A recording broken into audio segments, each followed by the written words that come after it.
Halo semuanya, pada video kali ini kami akan menjelaskan mengenai kritik dan esai sastra. Kritik dan esai sastra. Pertama-tama kita akan mempelajari mengenai pengertian, ciri-ciri, jenis, perbandingan kritik dengan esai sastra, kemudian penyusunan yang terdiri dari penyusunan dengan memperhatikan sistematika dan kebahasaan, kemudian penyusunan dengan memperhatikan aspek pengetahuan dan pandangan penulis. Dan yang terakhir kita akan mempelajari mengenai analisis sistematika dan kebahasaan. Pengertian, kritik, dan esai. Jadi apa itu sih kritik dan esai? Nah, kritik itu adalah mempertimbangkan baik buruknya terhadap karya sastra.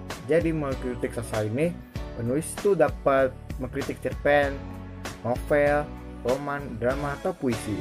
Nah, kritik ini sastra bersifat ilmiah. Nah, kemudian esai. Esai itu adalah karangan yang selalu membahas secara sepintas dari sudut pandang penulisnya. Nah, esai ini berisi pandangan atau pendapat pribadi penulis terhadap satu objek. Nah, esai penulis ini membahas satu objek yang aktual menggunakan sudut pandang pribadi. Selanjutnya, ciri-ciri kritik. Yang pertama, memberikan tanggapan terhadap hasil karya sastra. Yang kedua, memberikan pertimbangan baik dan buruk, kelebihan dan kekurangan sebuah karya sastra. Yang ketiga, menggunakan pertimbangan yang bersifat objektif. Yang keempat, memaparkan kesan pribadi kritikus terhadap sebuah karya sastra. Yang kelima, memberikan alternatif perbaikan atau penyempurnaan. Dan yang keenam, tidak berprasangka dan tidak terpengaruh pada penulisnya. Selanjutnya, ciri-ciri esai. Yang pertama, berbentuk prosa. Artinya dalam bentuk komunikasi biasa serta menghindarkan penggunaan bahasa dan ungkapan figuratif. Yang kedua, singkat. Artinya esai dapat dibaca dengan santai dalam waktu kurang dari 2 jam. Yang ketiga, memiliki gaya pembeda. Artinya seorang penulis esai yang baik akan membawa diri dan gaya yang khas sehingga membedakan tulisannya dengan gaya penulis lain. Yang keempat, selalu tidak utuh. Artinya, penulis memilih segi-segi penting dan menarik dari objek dan subjek yang hendak ditulis. Penulis memilih aspek tertentu saja untuk disampaikan kepada para pembaca. Yang kelima, memenuhi keutuhan penulis. Artinya, walaupun esai merupakan tulisan yang tidak utuh, tetapi harus memiliki kesatuan dan syarat-syarat penulisan. Syarat-syarat penulisan tersebut mulai dari pendahuluan, pengembangan, sampai ke pengakhiran. Dan yang terakhir, mempunyai ciri pribadi atau bersifat personal. Ciri personal dalam penulisan esai adalah pengungkapan penulis sendiri tentang kediriannya, pandangan, sikap, pikiran, dan dugaan kepada para pembaca. Kritik ada beberapa jenis, yaitu A. Kritik sastra secara intrinsik, menganalisis karya sastra berdasarkan unsur intrinsiknya. B. Kritik secara ekstrinsik, menganalisis dengan cara menghubungkan karya sastra, pembaca, atau masyarakat. C. Kritik deduktif, menganalisis dengan cara berpegang teguh pada sebuah ukuran yang dipercayainya dan dipergunakan secara konsekuen. D. Kritik induktif, menganalisis dengan cara melepaskan semua hukum atau aturan yang berlaku.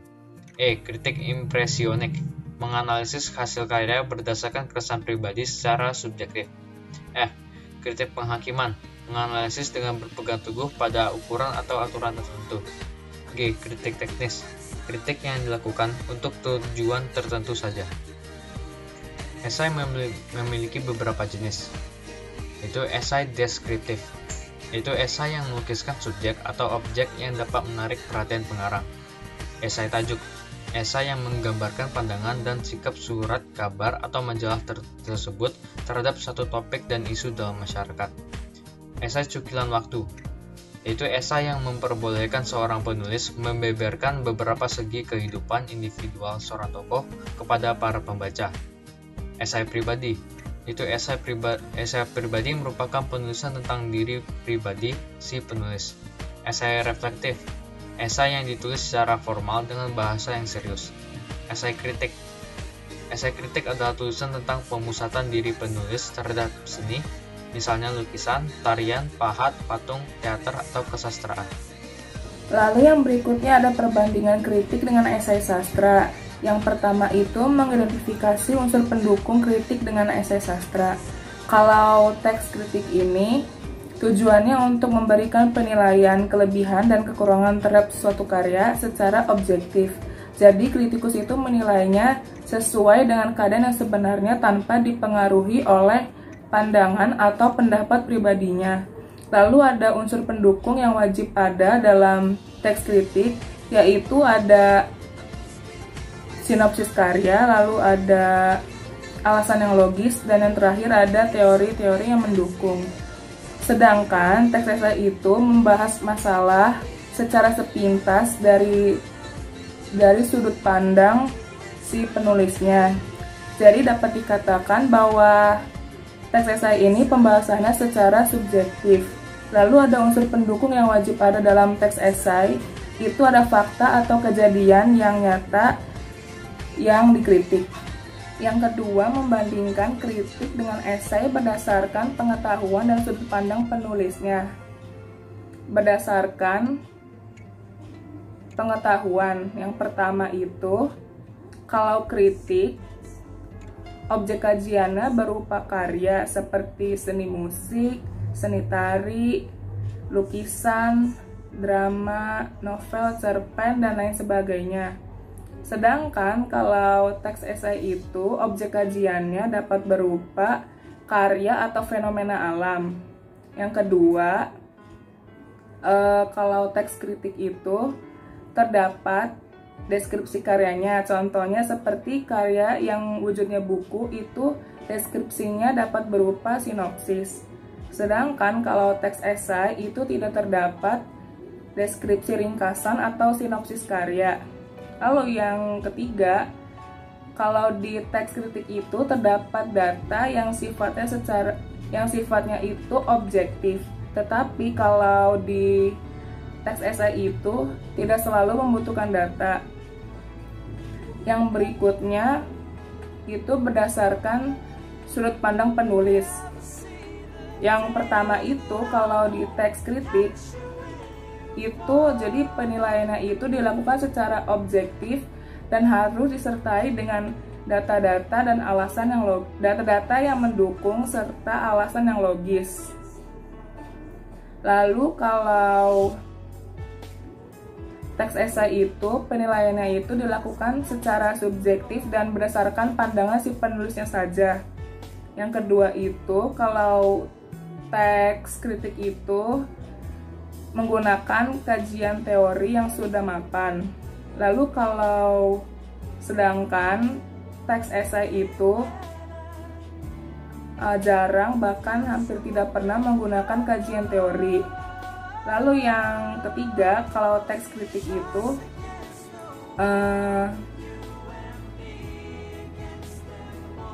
penilaian terhadap suatu karya itu dilakukan secara utuh dan menyeluruh. Tetapi kalau teks esai itu objek kajiannya itu yang dibahas hanya yang menurut si penulisnya itu menarik, tetapi pembahasannya tetap dilakukan secara utuh. Selanjutnya C, penyusunan kritik dan esai dengan memperhatikan aspek pengetahuan dan pandangan penulis. Menyusun pernyataan kritik terhadap karya sastra. Untuk mengidentifikasi suatu unsur pendukung kritik dan esai, perlu adanya langkah yang sistematis dan operasional. Berikut tahapan-tahapan dalam mengidentifikasi suatu unsur pendukung kritik dan esai. Yang pertama, tab deskripsi, di mana pada tahap pertama ini kita perlu memaparkan data apa adanya. Contohnya, mengklasifikasikan data sebuah cerpen atau novel secara berurutan. Kemudian mendeskripsikan baik tokoh utama maupun tokoh-tokoh bawahannya. Selain itu, kita perlu juga mendata latar fiktif ruang, waktu, latar sosial tokoh-tokohnya. Selain itu, kita juga perlu mendeskripsikan alur setiap bab dan episodenya. Dengan begitu, para pembaca akan mengerti secara detail karya sastra tersebut. Yang kedua ada tahap penafsiran. Tahap penafsiran karya sastra merupakan tahap penjelasan dan penerangan karya sastra. Pada tahap ini, kita perlu menangkap makna karya sastra tersebut dan juga menangkap makna tersirat dalam karya sastra tersebut dengan mengungkapkan pendapat. Pendapat kita itu juga perlu mengandung kelogisan. Selanjutnya yang C, tahap analisis. Tahap analisis merupakan tahap kritik yang sudah menguraikan data. Pada tahap ini kita sudah mencari makna dan membandingkan dengan karya sastra lain, dengan sejarah atau dengan peristiwa yang ada di masyarakat. Kemudian yang terakhir ada tahap evaluasi.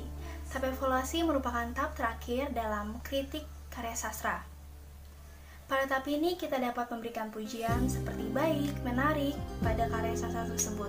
Sebaliknya, kita pun dapat memberikan tanggapan seperti jelek atau tidak bermutu pada karya sastra tersebut.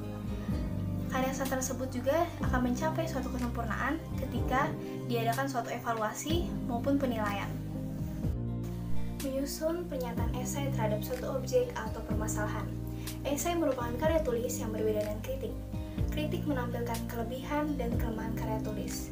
Sedangkan untuk esai sendiri, membahas objek-objek fenomena dari sudut pandang yang dianggap menarik oleh sang penulis. Sebelum menulis esai, kita harus mampu untuk membuat kerangka paragraf. Adapun langkah-langkah membuat kerangka paragraf sebagai berikut. Yang A menentukan judul, yang B menentukan topik permasalahan yang akan dibahas, yang C menentukan tujuan penulisan, yang D menentukan jenis esai yang akan ditulis, yang E membuat kerangka paragraf, yang F membuat kerangka paragraf pembuka, yang G membuat kerangka paragraf pengembang, dan yang terakhir membuat kerangka paragraf penutup. Dalam penyusunan paragraf pembuka, kita harus memahami topik dan gagasan utama. Selain itu, dalam penulisan paragraf pembuka, kita pun harus menggunakan penalaran induktif dan deduktif. Selanjutnya, paragraf isi. Pada paragraf isi, perlu ditegaskan isi paragraf yang merupakan pesan yang disampaikan oleh sang penulis. Kemudian yang terakhir itu penutup. Pada bagian ini merupakan kesimpulan dari esai yang telah disusun. Setelah kita menyimak uraian tersebut, kita dapat membedakan kritik sastra dan kritik esai. Kritik sastra cenderung penulisannya sistematis dan lebih panjang. Oleh karena itu, penulisannya tidak bisa pendek dan secara otomatis harus objektif. Sedangkan untuk penulisan esai sendiri, itu sistematis dan penulisannya cenderung pendek karena sifatnya hanya untuk menerangkan. Analisis sistematika dan kebahasaan esai dan sastra. Yaitu yang pertama ada membandingkan sistematika, kritik sastra, dan esai. Teks kritik sastra itu masih masuk ke dalam teks genre teks eksposisi. Sistematikanya ini pasti otomatis akan sama dengan teks eksposisi, yaitu memiliki 3 bagian. Yang pertama ada pernyataan pendapat, yang kedua ada argumen, dan yang ketiga adalah penegasan ulang. Untuk pernyataan pendapat, di dalamnya itu berupa hasil penilaian terhadap sebuah karya. Kalau untuk yang argumen, itu disajikan harus berupa data yang objektif dan yang pasti mempunyai alasan yang logis. Dan yang ketiga adalah penegasan ulang. Penegasan ulang ini berarti di dalamnya itu sebuah ringkasan atau rangkuman kembali tesis yang dibuat dalam bentuk kalimat yang berbeda. Yang kedua ada teks esai. Teks esai ini juga memiliki 3 bagian struktur. Yang pertama adalah pendahuluan, kedua itu ada isi atau tubuh esai, dan yang ketiga adalah simpulan. Pada pendahuluan ini terdapat pada paragraf utama atau paragraf pertama. Paragraf ini bertujuan untuk mengawali sebuah teks esai. Nah, tujuan dari pendahuluan ini adalah untuk mengenalkan topik esai, terus mengetahui atau memberitahu latar belakang esai dan membangkitkan minat baca. Yang kedua, ada isi atau tubuh esai. Pada bagian isi ini terdapat paragraf pengembang. Paragraf pengembang ini bisa disebut juga sebagai tubuh esai. Tujuannya pada tubuh esai ini itu bertujuan untuk menjelaskan atau menguraikan pernyataan tesis yang disampaikan pada paragraf pendahuluan. Yang ketiga ada simpulan. Simpulan ini merupakan sebuah ringkasan yang didapat dari menulis aspek-aspek penting yang terdapat pada isi teks esai. Kemudian di bagian simpulan ini juga terdapat komentar penulis tentang pokok masalah yang dikemukakan pada teks esai tersebut. Yang kedua, ada menganalisis kebahasaan kritik, sastra, dan esai. Pada teks kritik dan esai ini mempunyai kaidah kebahasaan, yaitu sebagai berikut. Yang pertama adalah menggunakan pernyataan-pernyataan persuasif. Artinya, pada teks ini, pernyataannya itu berupa membujuk atau mengajak. Yang kedua adalah menggunakan pernyataan yang bersifat menilai atau mengomentari. Yang ketiga adalah menggunakan istilah-istilah teknis yang berkaitan dengan topik. Dan yang keempat adalah menggunakan kata kerja mental yang bersifat argumentatif, itu bertujuan untuk mengemukakan pendapat. Yang terakhir ada penyusunan kritik atau esai dengan memperhatikan sistematika dan kebahasaan. Yang pertama, mengonstruksi kritik sastra dengan langkah-langkah sebagai berikut. Pertama, pilihlah karya sastra yang teman-teman akan kritik. Yang kedua, carilah informasi mengenai karya sastra tersebut, dapat berupa data maupun penyair karya sastra tersebut. Yang ketiga, cermati bagian-bagian karya sastra tersebut. Yang keempat, susunlah konstruksi teks sesuai dengan struktur teks kritik, yakni pernyataan umum, isi atau argumentasi, dan penegasan ulang atau kesimpulan. Yang terakhir adalah susunlah teks kritik tersebut berdasarkan konstruksi yang sudah teman-teman tadi susun. Selanjutnya, yang kedua ada mengonstruksi esai, dapat dilakukan sebagai berikut. Yang pertama, harus menentukan satu fenomena aktual mengenai kesastraan. Yang kedua, lakukan riset dan pencarian data mengenai fenomena itu. Yang ketiga, pilihlah sudut pandang yang menarik. Yang keempat, susun kerangka teks struktur teks esai. Yang kelima adalah konstruksilah teks esai tersebut berdasarkan kerangka tersebut. Demikian media pembelajaran kritik dan esai. Terima kasih.